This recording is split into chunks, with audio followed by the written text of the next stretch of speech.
Hello everyone, welcome to our channel. इस video में देखेंगे प्रयास कार्य पुस्तिका कक्षा 4 व 5 के विषय हिंदी के कार्यपत्र 11, 12, 13, 14, 15 एंड आकलन पत्रक 3 का कंप्लीट सॉल्यूशन। तो जुड़े रहिए इसी तरह हमारे इस वीडियो के साथ में, ताकि आपको सभी वर्कशीट और आकलन पत्रक के आंसर इसी वीडियो में मिल जाएं। ठीक है, सबसे पहले हम स्टार्ट करेंगे कार्यपत्रक 11 का सॉल्यूशन। दक्षता में दे रखा है वाक्य में इकाइयों की अवधारणा को समझ पाना। हमें यहाँ वाक्य दे रखे हैं, तो हमें क्या करना है कि इन्हें मिलाकर नए वाक्य लिखने की कोशिश करनी है। जैसे फर्स्ट क्वेश्चन है, इन्हें मिलाकर नए वाक्य लिखिए। हमें यहाँ 3 कॉलम दे रखे हैं। फर्स्ट कॉलम में है माँ के भाई, पिता के भाई, पिता के छोटे भाई, माँ के पिता। सेकंड कॉलम में है मेरे, यहाँ लिखा हुआ है थर्ड कॉलम में चाचा लगते हैं, नाना लगते हैं, मामा लगते हैं और दादा लगते हैं। तो इस तरह से हमें क्या करना है, तीनों ही कॉलम को ऐड करके नीचे दिए गए रिक्त स्थान में इन्हें फिल करना है। तो चलिए देखते हैं।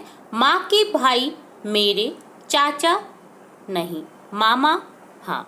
माँ के भाई क्या लगते हैं मेरे, मामा लगते हैं। तो हमें यहाँ रिलेशन को जोड़ना है अवधारणा को समझ के। ठीक है, माँ के भाई आपके क्या लगेंगे, मामा लगेंगे। तो यहाँ इसे ऐड करेंगे, माँ के भाई मेरे मामा लगते हैं। ठीक है, सेकंड है पिता के पिता क्या लगेंगे, पिता के पिता हमारे जो पापा के पापा होते हैं वो हमारे क्या होते हैं, दादाजी होते हैं। तो यहाँ लिखेंगे पिता के पिता मेरे दादा लगते हैं। ठीक है, यहाँ इसे दादा लगते से मैच कर देंगे।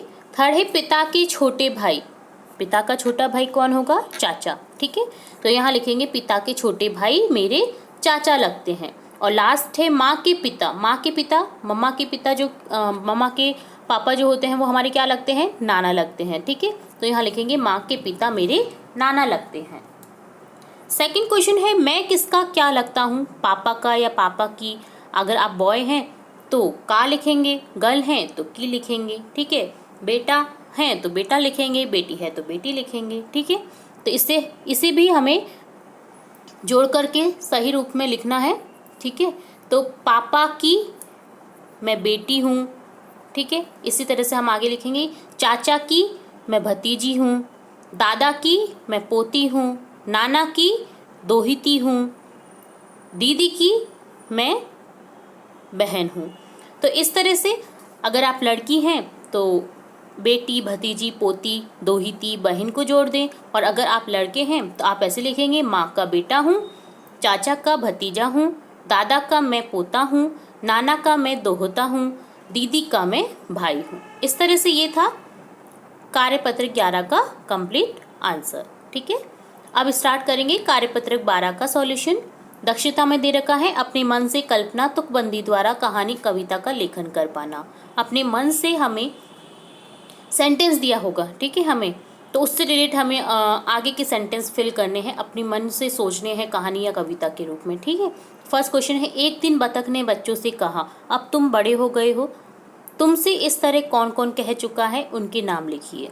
ठीक है, आपसे किसने कहा है ऐसे कि अब तुम बड़े हो गए हो। ठीक है, तो इसी तरह लिखना है। फर्स्ट है जैसे मुझसे इस तरह मेरी माँ ने कहा अब तुम बड़े हो गए हो। सेकंड लिखेंगे मुझसे इस तरह मेरी बहन ने कहा अब तुम बड़े हो गए हो। थर्ड लिखेंगे मुझसे इस तरह मेरे पिता ने कहा अब तुम बड़े हो गए हो। मुझसे इस तरह मेरे दोस्त ने कहा कि अब तुम बड़े हो गए हो। मुझसे इस तरह मेरे चाचा ने कहा अब तुम बड़े हो गए हो। ठीक है, इस तरह से हमने इन्हें कंप्लीट किया है। सेकंड है पढ़िए और बात को आगे बढ़ाइए। तैरने में है बहुत मज़ा, नहाने में है बहुत मज़ा, ठंडे पानी में है बहुत मज़ा, बरसात में है बहुत मज़ा, फव्वारे में है बहुत मज़ा, बर्फ़ में है बहुत मज़ा, झरने में है बहुत मज़ा, नदी में है बहुत मज़ा, कूदने में है बहुत मज़ा। ठीक है, इस तरह से ये था कार्यपत्रक 12 का सॉल्यूशन। अब देखेंगे आकलन पत्रक 3 का सॉल्यूशन। क्वेश्चन फर्स्ट है निम्नांकित शब्दों की अनुस्वार और अनुनासिकता का सही प्रयोग करते हुए शब्दों को पुनः लिखिए। अनुसार होता है जो एक बिंदी के रूप में दिखता है हमें लाइन से ऊपर, और अनुनासिक होता है एक चंद्रमा की आकृति में बिंदु लगा रहता है जो कि क्या होता है, अनुनासिक चिन्ह होता है। ठीक है, तो हमें यहाँ लिखना है शब्दों को पुनः सही प्रयोग करके। तो यहाँ जैसे चंदन है तो चंदन में च के ऊपर अनुस्वार आएगा, ना कि दै के ऊपर, तो इसे करेक्ट करके लिख देंगे च के ऊपर अनुस्वार चंदन। ठीक है, इसी तरह से नेक्स्ट है वंदन। वंदन में वै के ऊपर चंद्र बिंदु नहीं आएगा, अनुनासिक जो चिन्ह होता है उसे चंद्र बिंदु भी कहते हैं। तो चंद्र बिंदु नहीं आकर के यहाँ पर अनुस्वार लगेगा और उसे दोबारा लिखेंगे वंदन। ठीक है, नेक्स्ट है संतान। यहाँ भी चंद्र बिंदु नहीं आएगा, से के ऊपर आएगा अनुस्वार, तो यहाँ लिख देंगे संतान। नेक्स्ट है चांदनी। चा पे अनुस्वार नहीं आकर के अनुनासिक चिन्ह आएगा, तो यहाँ लिख देंगे चांदनी। नेक्स्ट है वंचित। वंचित में वै के ऊपर अनुस्वार है, सही है, इसे एज इट इज लिख देंगे। नेक्स्ट है हसी। है के ऊपर अनुस्वार है जो कि गलत होगा, है के ऊपर आएगा यहाँ अनुनासिक चिन्ह, हसी लिख देंगे दोबारा से इसी तरह। ठीक है, सेकंड क्वेश्चन है मालवाहक एवं यात्री परिवहन के प्रमुख साधन कौन कौन से हैं, लिखिए। यात्री परिवहन के साधन लिखने हैं और एक जो माल ढोते हैं, माल जो ले जाते हैं, ठीक है, उन परिवहन के नाम लिखने हैं। तो यात्री यानी जो पैसेंजर बैठते हैं, जैसे हम जाते हैं रेलगाड़ी, कार, बस से, तो इन्हें नाम लिखना है, बस, रेलगाड़ी, कार। मालवाहक जैसे मालगाड़ी होती है, ट्रक होता है, जहाज होता है, तो यहाँ उनके नाम लिख देंगे। थर्ड है निम्नलिखित रिश्तों को सही स्थान पर लिखिए। दादाजी के परिवार में क्या आएंगे, बुआ, फूफा, चाची, ताऊ, भाई। ठीक है, नाना जी के परिवार में कौन आएगा, मौसी, मामा, नानी, मौसा, भतीजी। नेक्स्ट क्वेश्चन फोर्थ है निम्नलिखित कविता को पढ़ते हुए अधूरी पंक्तियों को पूरा करिए। यहाँ एक कविता दे रखी है जिसमें अधूरी पंक्ति है, हमें उन्हें पूरा करना है। वह देखो वह आता चूहा, आँखों को नहीं भाता चूहा, लंबी पूंछ वाला चूहा, मक्खन को खा जाता चूहा, बिल्ली से डर जाता चूहा। इस तरह से हमने इसे कंप्लीट किया है। नेक्स्ट क्वेश्चन फिफ्थ है आपके माता पिता द्वारा आपसे घर के कौन कौन से काम करवाए जाते हैं, लिखिए। आप अपने माता पिता की घर के काम में कौन कौन सी हेल्प करते हैं, आपको यहाँ लिखना है। जैसे सफाई में हेल्प करते हैं तो सफाई करना, सामान लाना व रखना, खाना बनाने में हेल्प करना, बर्तन धोने में हेल्प करना, तो यहाँ लिख दिया है जैसे मैंने, सफाई करना, सामान लाना व रखना, खाना बनाना और बर्तन धोना। ठीक है, नेक्स्ट देखेंगे कार्यपत्रक 13 का सॉल्यूशन। दक्षता में दे रखा है निर्देशानुसार विषय वस्तु में आई वर्णों और शब्दों को पहचान पाना।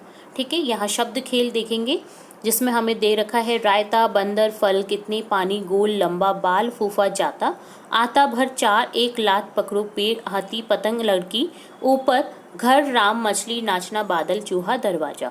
अब हमें क्या करना है कि ऊपर दिए गए शब्दों को नीचे दिए गए वर्ग में ढूंढकर गोला लगाना है। ठीक है, तो यहाँ एक पहेली के रूप में दे रखा है इन शब्दों को, तो हमें गोला लगाकर दिखना है। जैसे कितने हो गया, चूहा हो गया, हाथ से हाथी हो गया, फल हो गया, नाचना हो गया, राम हो गया, नीचे हो गया, पतंग हो गया, पानी हो गया, ऊपर हो गया, भर, बंदर, पेड़, घर, दरवाजा, गोल, चार, एक, मछली, लंबा, जाता, बादल, बाल, लात, फूफा, रायता, आता। इस तरह से हमने इन दिए गए वर्डों को इस पहेली में खोज करके उन पर सर्कल कर दिया है। तो ये था कार्यपत्रक 13 का सॉल्यूशन। नेक्स्ट देखेंगे कार्यपत्रक 14 का सॉल्यूशन। दक्षता में दे रखा है संयुक्ताक्षरों को सही ध्वनि के साथ पढ़कर नवीन शब्द लिख पाना। यहाँ हमें संयुक्त अक्षर जैसे आधा मैं पूरा माँ, आधा चे पूरा चा, आधा ना आधा पूरा ना से बने शब्दों को लिखना है। ठीक है, जैसे फर्स्ट क्वेश्चन है, नीचे कुछ दिए गए शब्द हैं, उनमें से माँ, चा, ना से बने शब्दों को छांटकर लिखिए। ठीक है, तो इन्हें क्या बोलते हैं, इन शब्दों को बोलते हैं संयुक्ताक्षर, दो अक्षरों से मिलकर बने हैं ये शब्द। तो यहाँ लिखा हुआ है जैसे कच्चा, सम्मान, सन्नाटा, सच्चा, गन्ना, अम्मा, पन्ना, बच्चा, निकम्मा, गच्चा, धन्ना, टिम्मा। तो इस तरह से हमें आगे भी लिखना है माँ से जुड़े हुए शब्द, सम्मान, अम्मा, निकम्मा, टिम्मा, इनमें से ही छांट कर लिखना है हमें। ये सब थे माँ से जुड़े हुए शब्द। अब देखेंगे चा से जुड़े हुए शब्द जो कि है कच्चा, सच्चा, बच्चा, गच्चा, और ना से जुड़े हुए शब्द हैं सन्नाटा, गन्ना, पन्ना, धन्ना। ठीक है, नेक्स्ट क्वेश्चन सेकंड देखेंगे मिलाकर शब्द बनाइए। यहाँ हमें वर्णों को मिलाकर के शब्द बनाने हैं। जैसे रे से रे और शा को जोड़कर रक्षा बनाया हुआ है, इसी तरह से हम आगे बनाएंगे कै और शा को जोड़कर कक्षा, शी और शा को जोड़कर शिक्षा, भी और शा को जोड़कर भिक्षा, ची और त्रै को जोड़कर जैसे यहाँ बनाया हुआ है चित्र, इसी तरह से हम आगे बनाएंगे। ई और त्रै से मिलेगा इत्र, मी और त्रै से मिलेगा मित्र, पे और त्रै से मिलेगा पत्र। नेक्स्ट क्वेश्चन थर्ड है, अपने विवेक से कुछ शब्द लिखिए जिनमें संयुक्ताक्षर का प्रयोग किया गया हो। ठीक है, तो संयुक्ताक्षर को जोड़ करके हमें शब्द बनाने हैं। जैसे संयुक्ताक्षर में होता है गे और ये से मिलके बनता है ये। ठीक है, तो यहाँ ज्ञानी हो गया गे और जैसे, यहाँ अज्ञान हो गया, अज्ञात हो गया, क्षत्रिय, शन, पक्ष, त्रिशूल, त्रिभुज, छत्रक, ये सभी क्या है, संयुक्ताक्षरों से बने हुए शब्द हैं। संयुक्ताक्षर में होता है छह त्रै, ठीक है, छह त्रै ज्ञ। ठीक है, तो इन शब्दों से हमने ये शब्द बनाए हैं। ये था कार्यपत्रक 14 का सॉल्यूशन। नेक्स्ट देखेंगे कार्यपत्रक 15 का सॉल्यूशन, जो कि इस वीडियो का लास्ट कार्यपत्रक है। यहाँ दक्षता में दे रखा है, अपने आसपास की घटनाओं, जीवों को देखकर अनुभव के आधार पर वर्गीकरण करना। ठीक है, आपके आसपास आपने कई जीव देखे होंगे, तो अपने अनुभव के आधार पर उन्हें वर्गीकरण करना है कि वे पशु हैं, पक्षी हैं। ठीक है, आपके आसपास पशु पक्षी अवश्य होंगे, उनके नाम लिखिए। तो पशु में गाय, बकरी, घोड़ा, ऊंट, बंदर लिख देंगे। पक्षी में लिखेंगे तोता, चिड़िया, कौवा, कबूतर, कोयल, मोर इत्यादि लिख देंगे। ठीक है, सेकंड क्वेश्चन में है, आपने पशु और पक्षियों में क्या क्या अंतर देखा, लिखिए। ठीक है, तो पशुओं में पंख नहीं होते जबकि पक्षी में पंख होते हैं। पशु उड़ते नहीं हैं, चलते हैं, जबकि पक्षी उड़ते हैं। पशु चोंच नहीं, मुंह होता है पशुओं का, जबकि पक्षियों की चोंच होती है। पशु के 4 पैर होते हैं, पक्षियों के 2 पैर होते हैं। पशु के बच्चे पैदा करते हैं, जबकि पशु जो होते हैं बच्चे पैदा करते हैं, और पक्षी क्या करते हैं, अंडे देते हैं। ठीक है, ये हमने अंतर बता दिया है। अब थर्ड क्वेश्चन है, अपनी पसंद के किसी एक पक्षी पर 4-5 वाक्य लिखिए। आपको अपनी पसंद के किसी एक पक्षी पर 4-5 वाक्य लिखने हैं। मुझे मोर पसंद है, तो मैंने यहाँ मोर लिखा है, मोर के बारे में लिखा है। जैसे आपको कोयल पसंद है, चिड़िया पसंद है, तोता पसंद है, तो आप उनके बारे में 4-5 वाक्य लिख सकते हैं। यहाँ मोर के बारे में लिखेंगे, फर्स्ट है मोर हमारा राष्ट्रीय पक्षी है। सेकंड लिखेंगे मोर के सुंदर पंख होते हैं। थर्ड लिखेंगे वर्षा के दिनों में मोर पंख फैलाकर नाचता है। फोर्थ लिखेंगे मोर कीड़े मकोड़े दाने खाता है। और फिफ्थ लिखेंगे मोर की गर्दन लंबी व नीली होती है। तो ये था कार्यपत्रक 15 का सॉल्यूशन। इस तरह से हमने इस वीडियो में देखा कार्यपत्रक 15, 14, 13, 12, 11 और आकलन पत्रक 3 का कंप्लीट सॉल्यूशन। तो इसी तरह जुड़े रहिए हमारे चैनल के साथ और भी वीडियोस देखने के लिए। तब तक के लिए धन्यवाद।